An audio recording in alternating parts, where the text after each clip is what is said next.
What if the enemy wasn't a monster, but the only one who truly understood the pain of existence?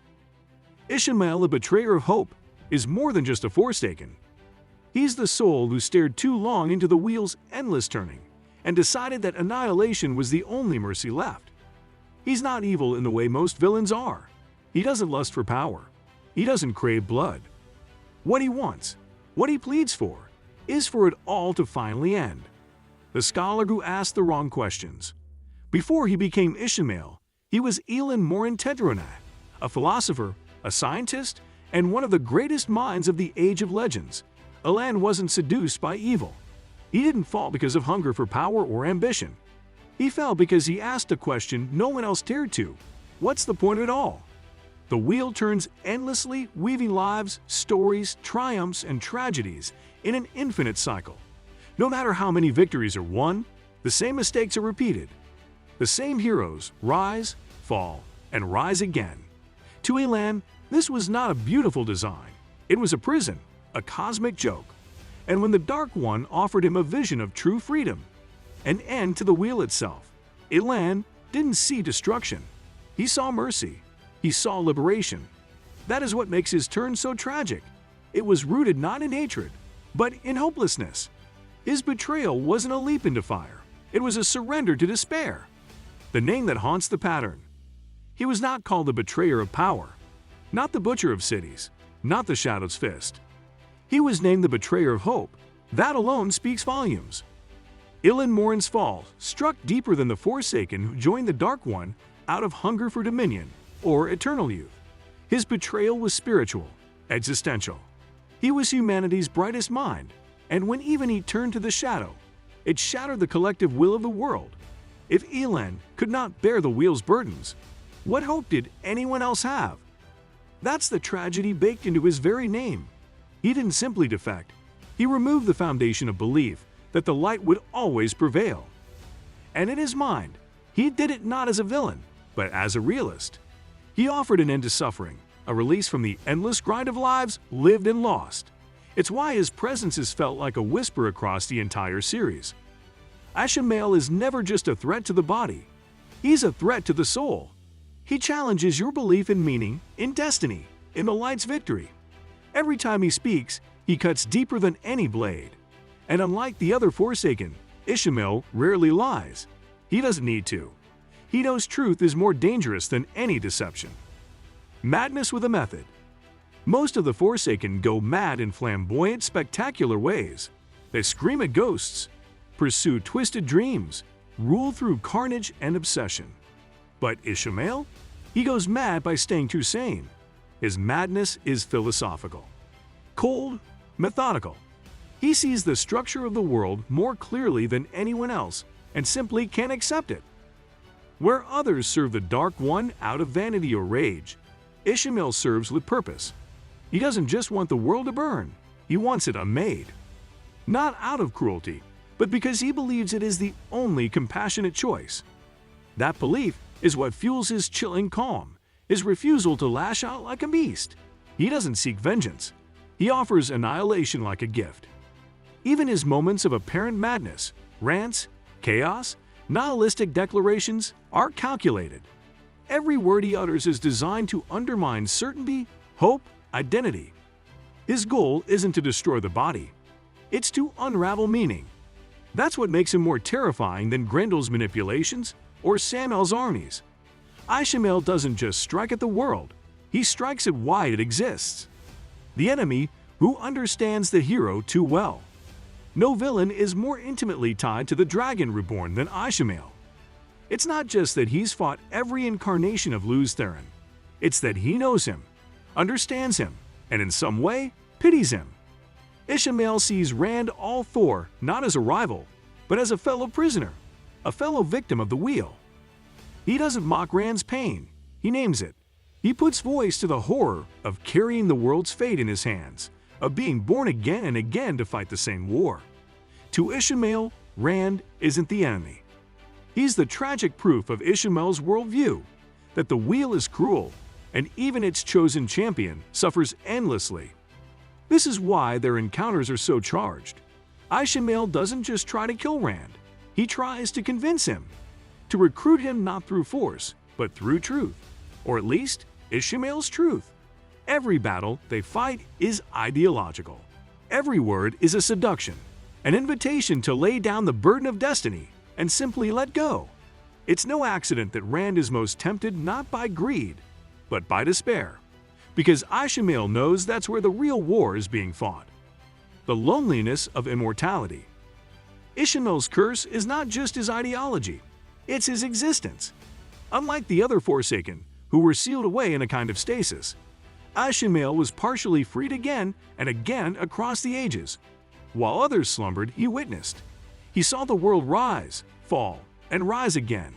He saw countless civilizations bloom and die, all echoing the same mistakes, the same futility. That endless exposure to the patterns turning didn't harden him, it hollowed him out. He became a man unmoored from time, from connection, from identity. Each time he returned, he saw a world too similar to the last. People making the same choices, heroes rising to fight the same war.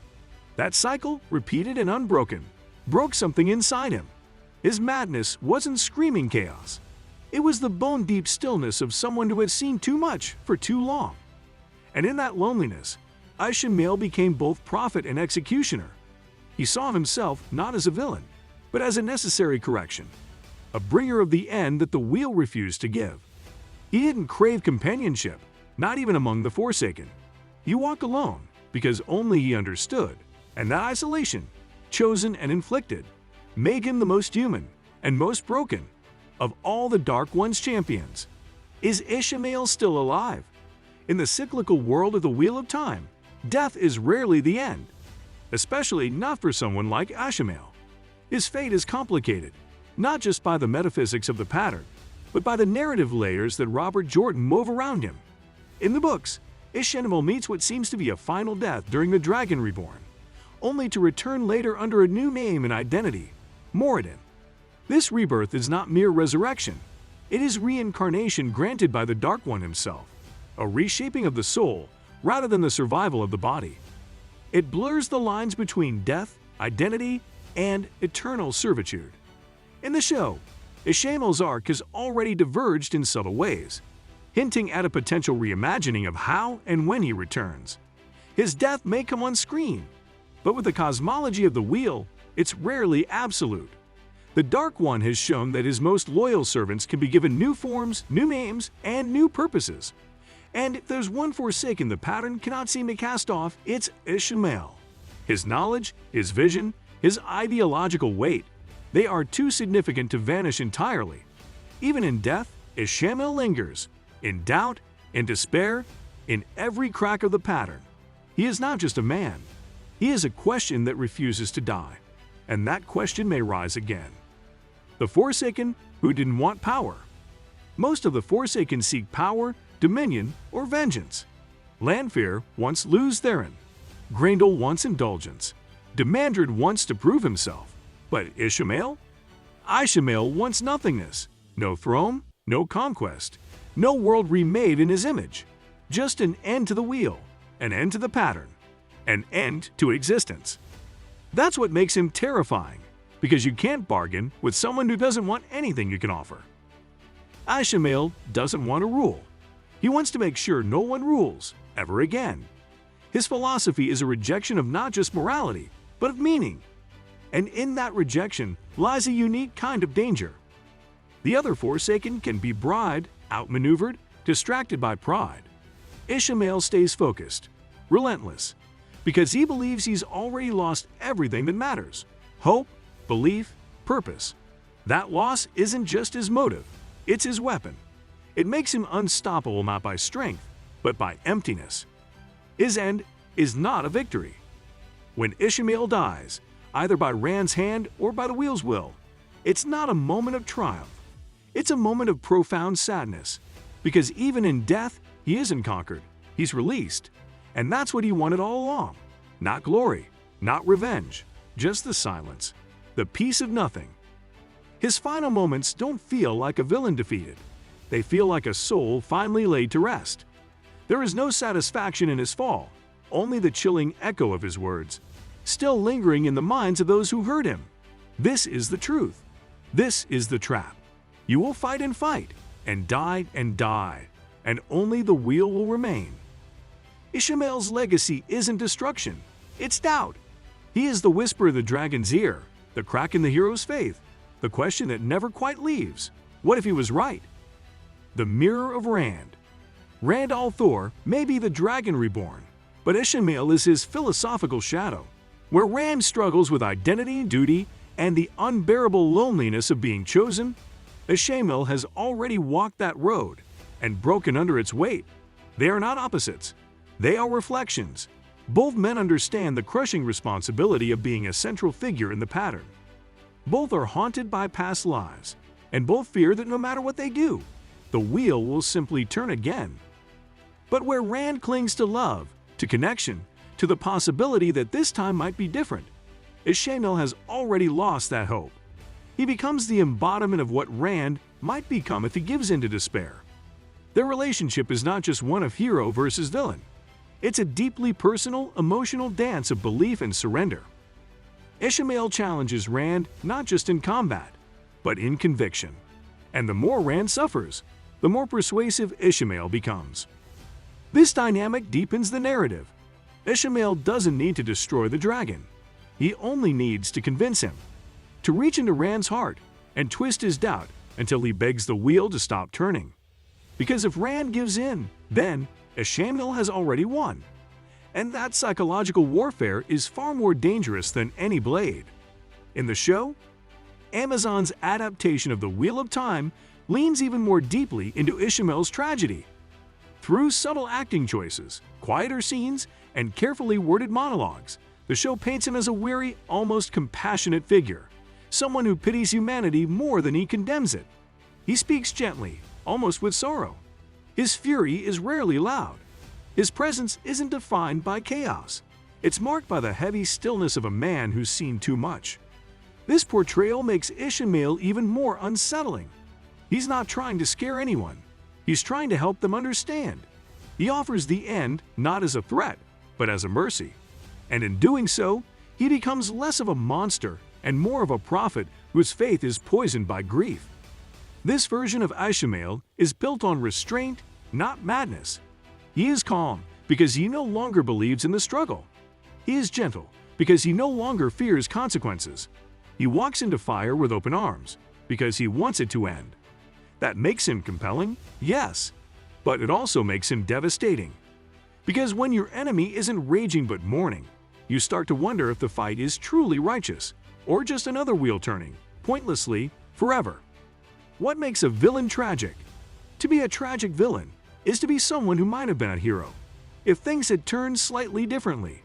Ishamael fits this mold perfectly. He was brilliant, respected, and deeply thoughtful. He didn't fall because he was evil. He fell because he cared too much, thought too deeply, and couldn't bear the truth he believed he saw. He's tragic because his despair came from a place of sincerity. His hatred of the wheel wasn't cruelty, it was grief, scaled across eternity. In many ways, Ishamael is the most human of the Forsaken. He doesn't hide behind vanity like Lanfear, or indulge in grotesque excess like Grendel. He doesn't seek a throne. He doesn't even celebrate victory. He only ever wanted freedom, from suffering, from time, from pain. And that's what makes him unforgettable. You don't fear Ishamael the way you fear other villains. You mourn him. His fall is the fall of someone who wanted answers and found only silence. Someone who sought meaning and saw only repetition. That pain, that truth, is what makes Ishamael not just dangerous, but haunting. Because he reminds us that the worst darkness doesn't come from hatred. It comes from abandoned hope. Final thoughts. Ishamael is not the shadow that falls across the world. He is the shadow that lives inside every thinking soul. The part of us that looks at suffering and wonders if it's all worth it. The part that asks if meaning is real or just something we tell ourselves to make the pain bearable. He is the embodiment of that terrible honesty. And it's that honesty that makes him the tragic villain of the Wheel of Time. He doesn't try to conquer the world. He tries to end it. And not out of greed, but out of a belief that ending the wheel is the only true kindness left. That makes him terrifying. That makes him powerful. And that makes him unforgettable. Because in a story where heroes are born to fight again and again, Ishamael is the one who looks them in the eye and says, "You don't have to." And sometimes, for a heartbeat, we wonder if he's right.